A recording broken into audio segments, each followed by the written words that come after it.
Hello and welcome to the Fishing Guide Podcast. I am your host, but I am with Zach Brown. And so, yeah, we may kick up a tune or two, but you know what? Probably not.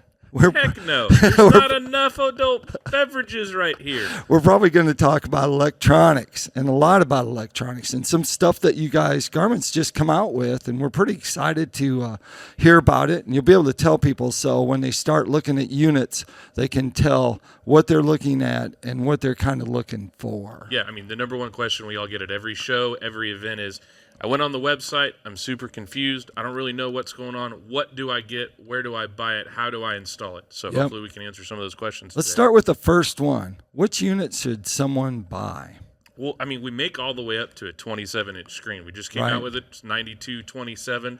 It's cool, but I don't know about how many guys are willing to spend $17,000 on a screen for a crappie rig or a bass boat rig, but it's still a really cool option. That's right. But we kind of started in the middle ground, right? Our number one question is, what are you wanting? Are you wanting just a LiveScope unit? Are we doing a whole boat system? What are your expectations? And that's kind of where we start because we want to set it up for the consumer, the guy who's using it, what he needs it for, because it's a big investment. It's a lot of money. We're talking thousands of dollars.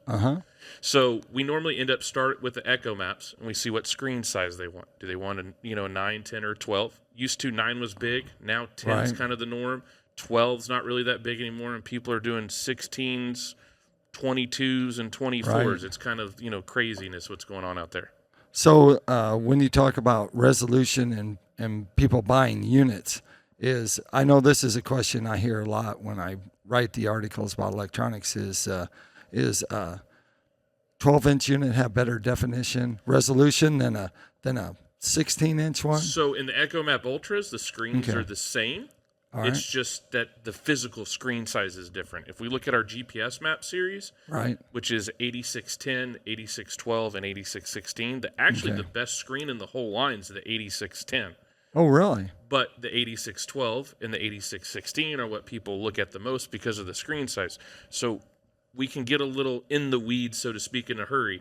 The majority of the guys are looking at 12 and 16 because that's what they're used to seeing. And with LiveScope and forward mode especially, it's all about our pixels across the screen and utilizing that full screen potential to show our targets.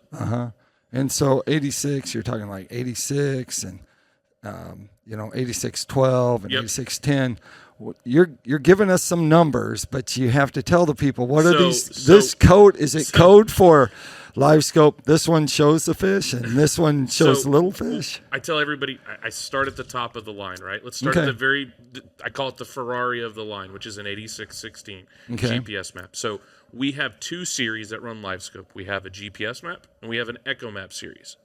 So the GPS map series is our premium product. It's the best screen, the best processor, the best everything. We make a 16, a 12, and a 10, and then we go down from there. For most inland guys, crappie guys, everything what we're doing, if you're not running radar, you're not doing digital switching, and you're not doing a bunch of stuff, the Echo Map family is where you typically land. So you're looking at an Echo Map Ultra 126, a 106 for the 10-inch, and then a 93 for a 9-inch, and then a 73 for a 7-inch. That's probably the meat and potatoes for the inland guy is the Echo Map series. We just came out with the new Echo Map Ultra 2. Which we saw. We've got them over there in the booth, which has been a really popular item. Some really cool features there. And we had the Ultra for like 3 or 4 years.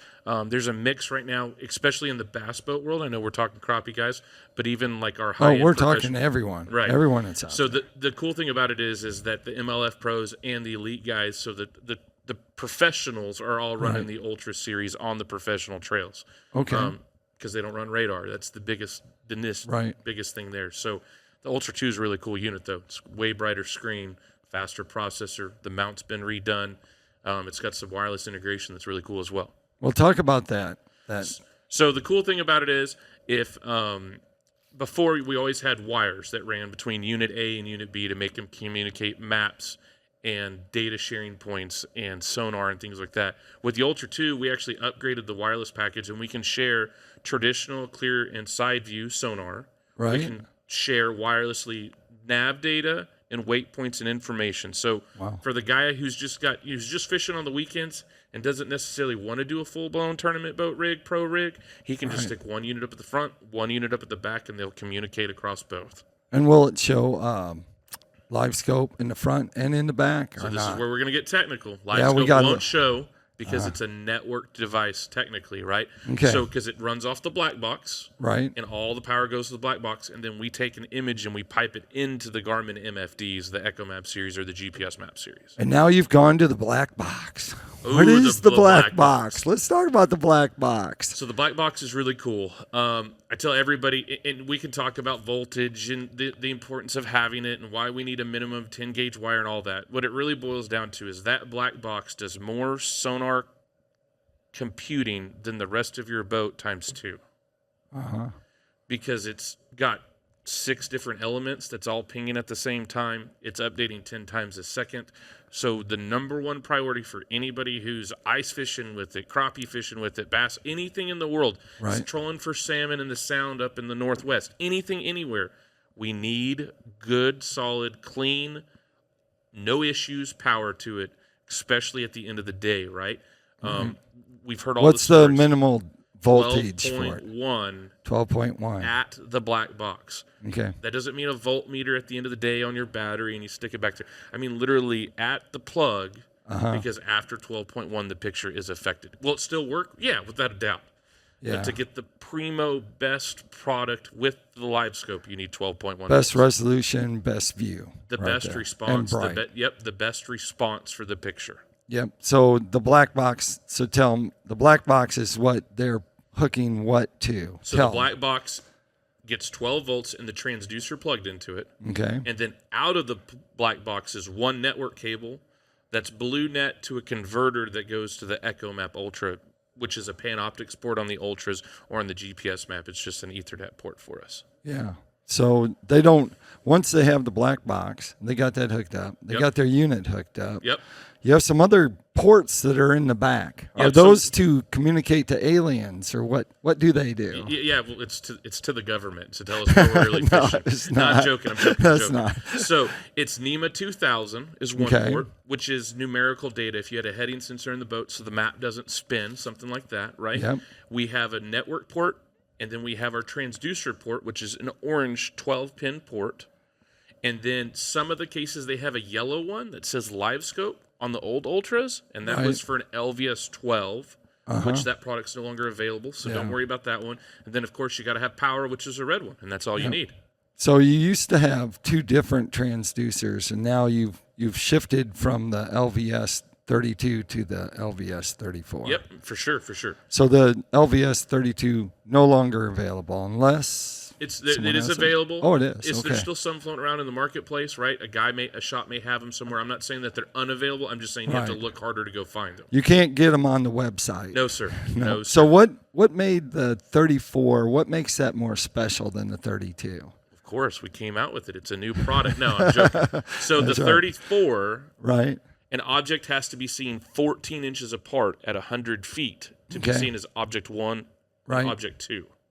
The Target separation. Target separation. On a 32, it's got to be 22 inches apart Wow. at 100 feet to be seen as object 1 and object 2, right? Gotcha. So I fish when I can. I'm normally working, but when I can, right? So this is what I tell everybody. They're like, oh, that's all cool. What does that really mean? This is what it means to me. A 6-inch robo worm and a 3/8-ounce drop shot weight is at 70 foot with a 32 is pretty consistent. I can see it fall, hit the water, and fall to 30 Right. foot. I can see it at 125 feet with a 34. Right. Consistently every cast, no problems asked. So when everybody's like, is the money worth difference? I personally think it is. I had a gentleman in the booth a little while ago. He said, this is my budget. I got a kid fishing in high school. What would you do? And I've literally built him out option A and option B. And the Right. one thing that was consistent was the 34, because if you're going to spend money on a Garmin system, I think you should buy the LiveScope LVS 34. And isn't target, I mean, you have target separation, but also when you went to the 34, all of a sudden cover and structure changed and became clear, The stitching, that's what we call it, between the arrays on the bottom's better. and how many stitchings are there? There's 3 arrays. So like Okay, if we look yep. at the square, if you ever look at one, there's an element we call it down, forward, and full forward. Yep. And so when we start talking about that, like what it really does, the other thing it does is when we had the 32, we had all these trick settings. You had to turn your color gain up and your color limit up and do this and run this, and TVG was a certain point. All that's out the window with the 34. I tell all my friends, everybody I know, my dealers, they're like, what setting do I do? I'm like, you pick your favorite color and appearance and you roll. And don't worry about it.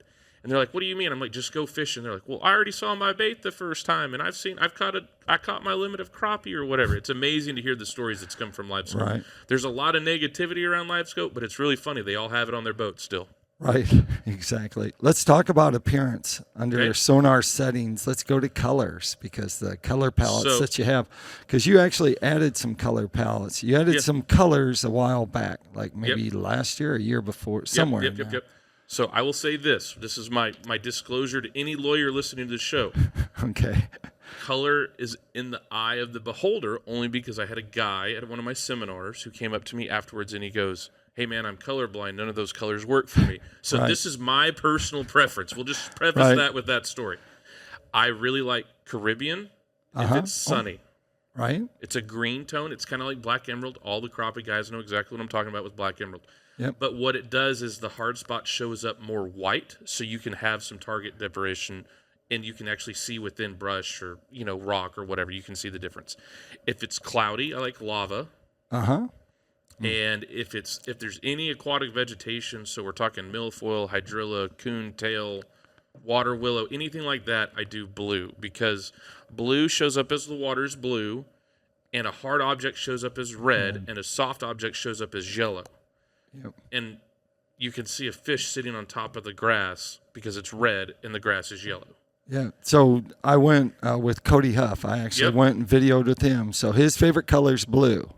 Very little change on his unit. They're like, so what are you going to do to change the unit? He said, I'm turning it on. I turn it to blue. He said, that's the most important things I do. Right. And so from there, he went fishing. So we were in it with a spoon, and you could see the walleye that were suspended that day. They were suspended off the bottom a little bit. So you could see that target separation you had, and you could see the red, and you could see the hardness. Of course, he's throwing a 8-inch spoon that, it's as big as a dinner plate down there, but but you can still see it really well. Yeah, really but he can catch them too on it, which makes a big difference. But that was one of the things is I use blue. And my preference is blue in bright sunlight. Because it's really easy for me to see. And then I use must be a green, like a moss color. Is it moss? Yep, we have a color called moss. And I use that because the crappie that show up the white like yours, it's more white in the middle. So I know that one's bigger than that one. Right. It's the size. So I'm going to spin a question around to you because I get this one all the time too. Are you ready? Yeah, I'm ready. How important is that 20-degree cone angle with LiveScope as a general? Doesn't matter if it's 32 or the 34, and understanding how wide it is and understanding how far away from the boat that really is. Well, I cheat because I still use the grid lines. So I know what the distance is between, because when people get in the boat, they don't understand what the distance is. And then when I say, how big is that fish? I go, each of these squares, 2 foot. So that was only half a square. That's a foot. Yeah, 12 inches. 12 inches. Trying to keep a keeper. Largemouth is 15. Yep. So don't fish for them unless they've almost filled a square. Right. So I think the difference in the cone angle as it goes down. Right.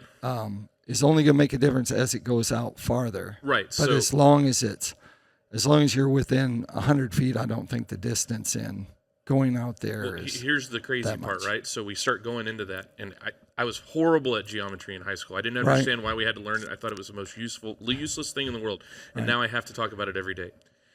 At 20 feet in front of the transducer, it's from the left side to the right side. It's Let me guess. Oh, I was going to say 7.6. Yep, close. Oh. What is it at 60 foot?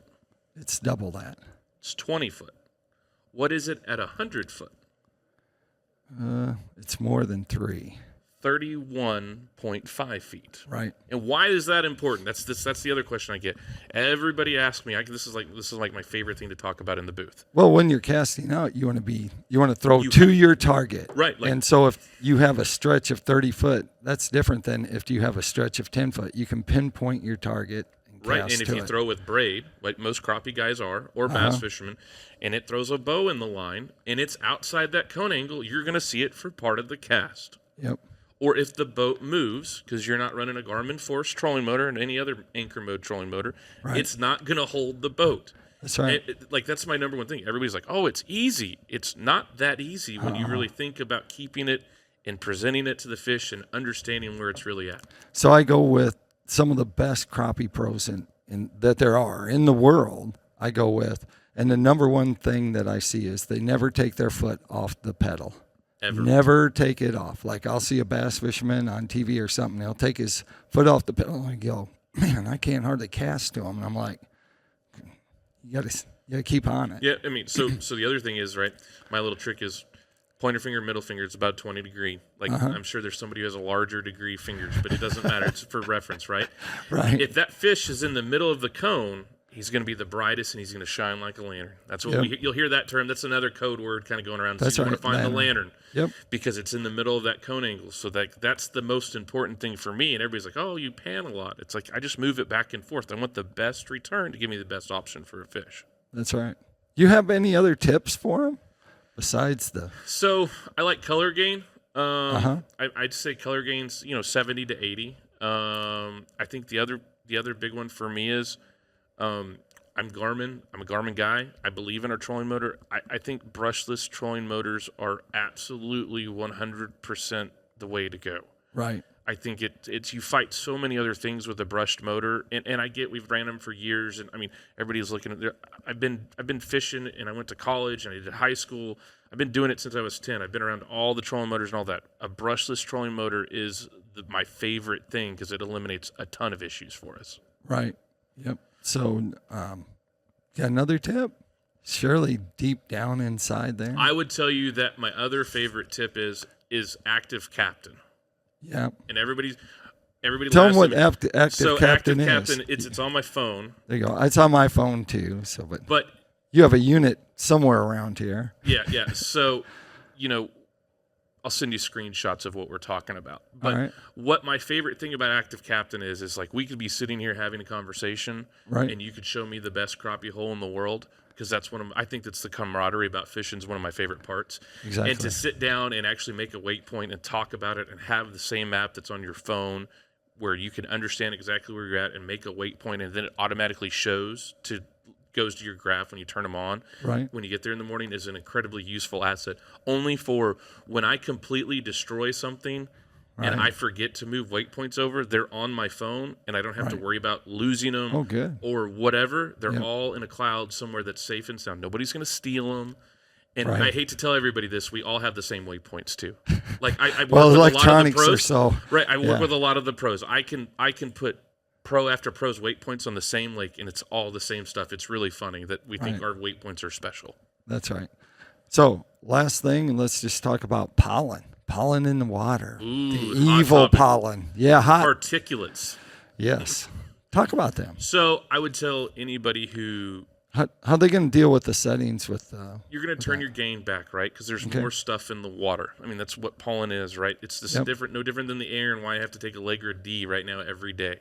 Right. So you turn your gain down. And I would also tell you that if it's different everywhere you go, don't be afraid to play with your settings. The cove on the west side of the lake may be different than the one on the east side of the lake because of a west wind. I don't know. Right. It's no different than if you ever dump a trolling motor over in the morning and your LiveScope acts different at the daylight or dusk than it does during the day. It's the same theory. There's more stuff in the water taking place. There's more activity. There's more things. You just have to kind of concede your expectations a tad and play with and push some buttons. Okay. Sounds good. That takes us to a Tackle Time. Tackle Time sponsored by PICO Lures. PICO Lures has a complete line of hard and soft baits. You can check them out at picolures.com. Zach, when you're not singing. Thanks, Zach. buddy. When you're if they wanted to find out more about Garmin, where would they go? Garmin.com is the easiest place. Any of the local retailers. We're in mass merchant stores like Bass Pro Academy, any place like that. I'd also tell you, go find the local crappie guy or hot guy in the territory. I promise you he's got a LiveScope on the boat. There you go. There you have it. Like I always like to say, make sure you keep your hook sharp. Lures in the water. Thanks, buddy.